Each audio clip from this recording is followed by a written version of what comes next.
দর্শন পেয়ে যায়। নিতাই গৌর হরি বল। হরি বল। জয় রাধে রাধে। তাহলে ভগবান শ্রীকৃষ্ণকে দর্শন পাওয়া যায় ভক্তের মাঝে।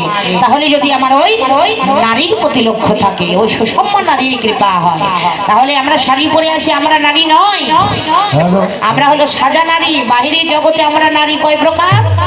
দেহে ৭২,০০০ আর বাহিরে আমরা হলাম ৪ জাতের নারী, তাই না মা? কি কি নারী আপনাদের এইদিকে আছে কিনা জানি না, আমাদের ওই দিকে আছে হস্তিনী, পত্তিনী, সাংখিনী আর চিত্রাণী। আচ্ছা মা, আপনাদের এদিকে হস্তিনী নারী আছে? আচ্ছা, হস্তিনী নারী কে? একটু হাত তুলুক নাকি মা।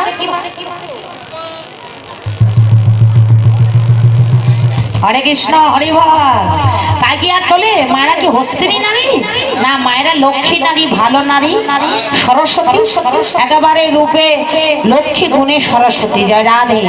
তমা আমাদের ওই দিকে আছে হস্তিনী নারীর চরিত্রটা কেমন দেখে নেন।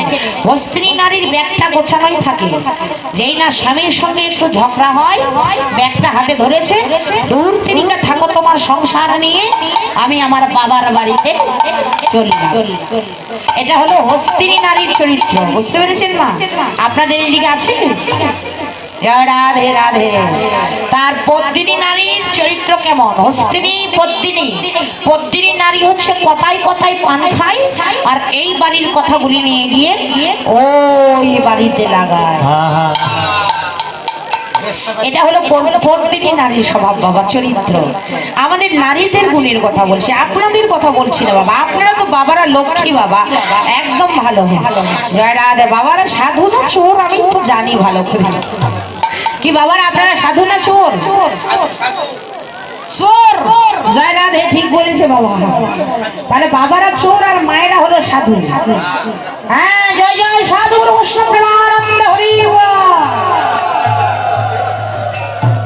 তাহলে বাবারা চোর? বাবারা চোর হবেই না কেন? ভগবান শ্রীকৃষ্ণ তো নিজেই চোর, তা বাবারা কি সাধু হতে পারে? ভগবান শ্রীকৃষ্ণ চোর হলে বাবারা সবাই চোর। জয় রাধে। ওমা, আর 2 জাতের নারী খুব ভালো, চিত্রাণী আর সাংখিনী। এই 2 জাতের নারী সংসারে কোনো গন্ডগোল করে না, স্বামীর কথা শাশুড়িকে লাগায় না, শাশুড়ির কথা স্বামীকে লাগায় না।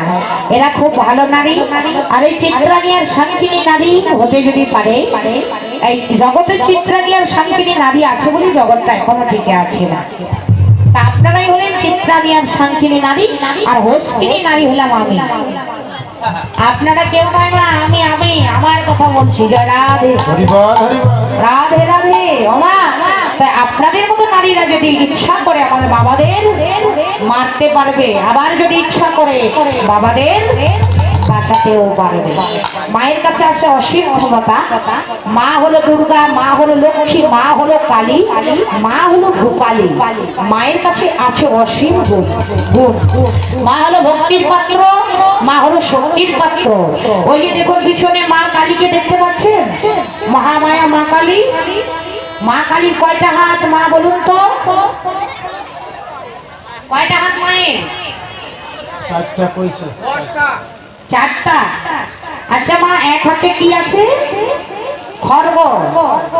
আর এক হাতে কি আছে? অসুরের কি? মুন্ড, মাথা, অসুরের মুন্ড। এক হাতে খড়গ আর এক হাতে অসুরের মুন্ড। আচ্ছা মা, অসুর কি সত্য যুগে ছিল বাবা? এখন কি নেই? এখন অসুর নাই, কি বাবা এখন অসুর আছে? এখন আরো বেশি অসুরের অত্যাচার। যারা দেওয়া অসুর আছে, অসুর চেনেন আপনারা? অসুর চেনেন? চেনেন না? যারা অসুর নেই, অসুর আছে মা।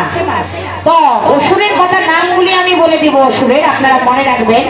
বাবা, আর এক হাতে আছে কি? আর এক হাতে আছে আমার ভগবান শ্রীকৃষ্ণ। যেমন সবাইকে কৃপা করেছে, আমার মাও বলছে, কি বলছি? এক হাতে ভক্তের কাছে চেয়ে আছে, ভক্ত তুমি আমায় ভক্তি দাও। আর আর এক হাত দিয়ে কৃপার দৃষ্টি বাড়িয়ে আছে, যে ভক্ত তুমি যদি আমায় ভক্তি দাও, তাহলে আমি তোমাকে ধর্ম দান করবো। আর তুমি যদি আমাকে ভক্তি না করো, আমার সতী দেহটা, সব দেহটা, আমার এই পবিত্র দেহটা যদি তুমি অপবিত্র করতে চাও, তাহলে এই যে আমার হাতে খড়গ দেখছো, এই খড়গ দিয়ে আমি তোমার মস্তকটা আলাদা করে দেব, আর অসুরত্ব অর্থগুলি সব আমি পান করে দেব। হরিবল হরিবল। রাধে রাধে। মায়ের একটু সামনে সামনে এগিয়ে আসুন, সামনে আসুন, সামনে এগিয়ে আসুন। রাধে রাধে। তাহলে অসুরকে আমার মায়ের পুজোতে কি দেওয়া হয় বলি মা? আপনাদের এদিকে মায়ের পুজোতে কি বলি দেয়? পাঠা।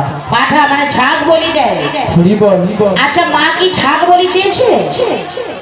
হ্যাঁ, মা ছাগ বলি চেয়েছে। ছাগ মানে কি? ছাগ মানে আপনারা ভেবেছেন ছাগ ছাগল, ছাগল পাঠা?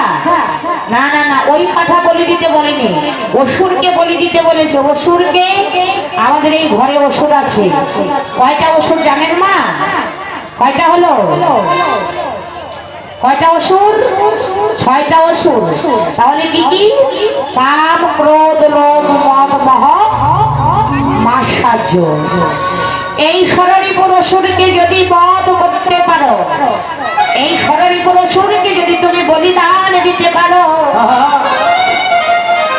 তাহলে তুমি মায়ের কৃপা লাভ করতে পারবে। আর এই ষড়রিপুর অসুরকে যদি বলি দিতে না পারো, তাহলে তুমি মায়ের কৃপা লাভ করিতে পারিবে না।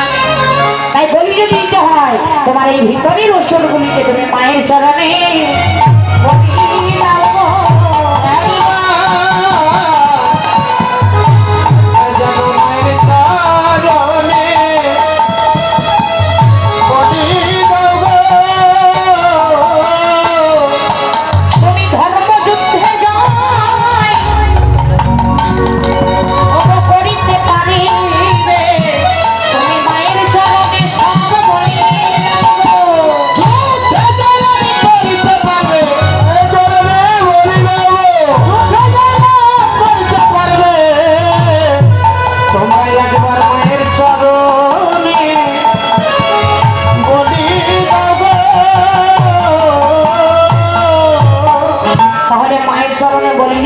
ষড়রিপুর অসুর।